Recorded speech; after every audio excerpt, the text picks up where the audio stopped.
सरदार साहब बहुत शुक्रिया सर। पहला सवाल, आपकी एक स्टेटमेंट कि जी 278 आपके कारकुनान जो हैं शहीद हुए। कल बैरिस्टर गौहर ने आपके इस बयान को डिसोन किया, आपका नाम तो नहीं लिया, लेकिन उन्होंने कहा कि 12 हमारे कारकुनान जो हैं उनकी हलाकत हुई है और इसके अलावा जो सैकड़ों वाले हैं वो हम सारा जो है डिसोन करते हैं और बानी पीटीआई की भी तकरीबन उनका भी यही पॉइंट ऑफ व्यू है। जी सरदार साहब देखें, एक बात तो ये है कि बैरिस्टर गौहर ने ये ऐसा नहीं महदूद कर दिया, उन्होंने कहा बाकी भी ये तस्दीक शुदा हैं।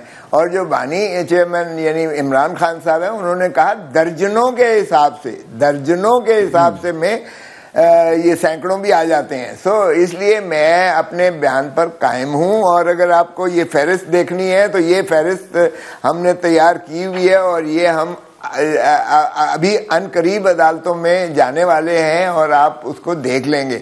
आपके पास जो क्वाइफ हैं, जो आप क्लेम कर रहे हैं कि आपके पास ये लिस्ट मौजूद है, उसमें कितना आप अभी कह रहे हैं कि डेड बॉडीज कितनी हैं, कितने लोग हलाक हुए आपके? देखें, डेड बॉडीज पे मैं आज भी कायम हूं उसी पर, लेकिन आप जरा देखिएगा ये फिस्तायत की जो इंतहा हुई है, इसमें हमारे कुछ लोगों को इन्होंने नाशें पकड़ाई हैं, दी हैं, 2-3 दिनों के बाद दी हैं और पिंडी के अस्पतालों से दी हैं और कहा है कि बयान अल्फी लिखवाए हैं कि एक्सीडेंट में ये मारे गए हैं और उन्हें धमकी दी है कि अगर आपने कहा कि ये 26 या 24 के धरने के दरमियान में मारे गए हैं तो फिर आप देख लें, एक तो आपने खो दिया है, फिर आप भी जो है आपका भी हाल यही होगा। तो ऐसी फिस्तायत में मुझे बताएं, कोई पागल ही होगा आकर कहेगा कि हाँ जी वो जो मरने वाला है उस पर गोलियां मारी हैं और अब मुझे भी पकड़ के ले जाएं और मुझे भी जो है या मिसिंग पर्सन कर दें या मुझे गोलियां मार के। लेकिन अगर 1100 का आपका फिगर है तो 1100 खानदानों को कौन धमकी दे सकता है पाकिस्तान में? 4 खानदानों को दे के कोई देखे तो वो मैदान में निकल आते हैं और स्पेशली पुख्तूनख्वा के लोग जो ये लाखों की तादाद में जिनको धमकियां देकर जो है फायरिंग करके गोलियां मार के जिनको यहाँ से भगा के जिनको खामोश करवा दिया है, ये माफ कीजिएगा आप पता नहीं किस ज़माने में रहते हैं। आपके जब एंकर्स कोई जो जाके या आपके मीडिया पर्सनल जाके वहाँ अस्पतालों में जो है वो मुखबरी करते हैं या वो जो है छानबीन करते हैं तो उनके ऊपर ड्रग्स के केस बना दिए जाते हैं। आपका जो है मतीउल्लाह जान का हाल देख लीजिएगा, आपके जो है इमरान रियाज का हाल देख लीजिएगा क्या उसका हुआ और कितने बेशुमार हैं जिनका साथ जो कुछ हशर किया गया है। देखें, ये आप बात कर रहे हैं हालात की, Pakistan is no more a normal country और पहले तो ये जो है माशाअल्लाह पुलिस स्टेट था, उसके बाद कंटेनरिस्तान बन गया। सरदार साहब अब अगर वे फॉरवर्ड की बात की जाए, कल मैंने राना सनाउल्लाह साहब से बात की, मैंने कहा देखिए एंड ऑफ द डे तो डायलॉग पे बात होगी।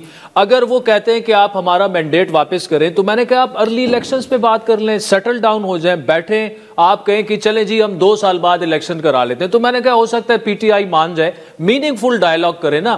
फिर बैरिस्टर अली जफर से मैंने जवाब मांगा, उन्होंने कहा अगर इनके पास इख्तियार है और ये सीबीएम्स करते हैं तो बिल्कुल हम भी डायलॉग के लिए तैयार हैं।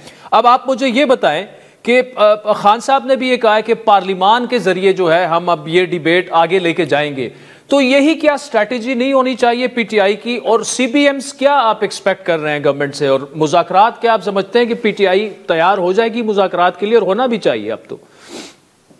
देखिए, आप पता नहीं किस दुनिया की बात कर रहे हैं। अरे भाई, इन्होंने सारे रास्ते मसदूद कर दिए हैं। पार्लिमान एक तो जैली है, फॉर्म 47 की पैदावार है, 17 सीटें जीतने वाला प्राइम मिनिस्टर है, 180 सीटें जीतने वाला अडयाला जेल में है। आप जरा 1 मिनट जरा दिल पर हाथ रख के कहें कि क्या ये जो नुमाइंदा हुकूमत है जो इस वक्त पाकिस्तान में हुक्मरानी कर रही है, क्या ये पार्लिमान में जो 2/3 अक्सरियत से इन्होंने 26वीं तरमीम मंजूर करवाई, क्या वो शर्मनाक और बेहया अंदाज से वो उसको जो है पास नहीं करवाया गया? क्या हमारे एमएनएज और सेनेटर्स को नहीं उठाया गया? क्या उनकी चादर और चार दीवारी को पामाल नहीं किया गया? क्या उनकी माओ बहनों और बेटियों को नहीं उठाया गया? क्या उन पर भरमार केसेस की नहीं की गई है। यार पता नहीं क्या आप सोच रहे हैं कि क्या फिर इसी तरह का हम इलेक्शन दोबारा करवाना चाहेंगे? यही इलेक्शन मतलब खोसा साहब नहीं हो सकते। आप ये कहते हैं कि मौजूदा हालात में हम मुज़ाकरात नहीं कर सकते? नहीं, मैं ये नहीं कह रहा हूं, देखिए एक बात तो ये है कि मुज़ाकरात के लिए आपको फिजा बनानी पड़ेगी। मुज़ाकरात के लिए आपको ये नहीं करना पड़ेगा कि 50 और केसेस जो है हमारे इमरान खान के ऊपर डाल दें।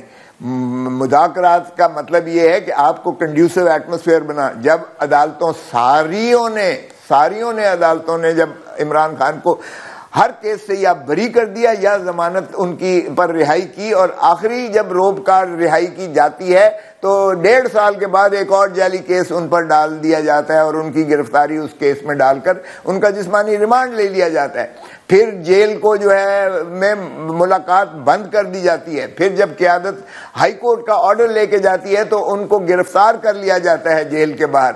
और फिर आप जरा देखते तो जाएं कि क्या हो रहा है। देखें क्या इस तरह से मुज़ाकरात होते हैं। मुज़ाकरात के लिए आपको पहले फिजा बनानी पड़ती है।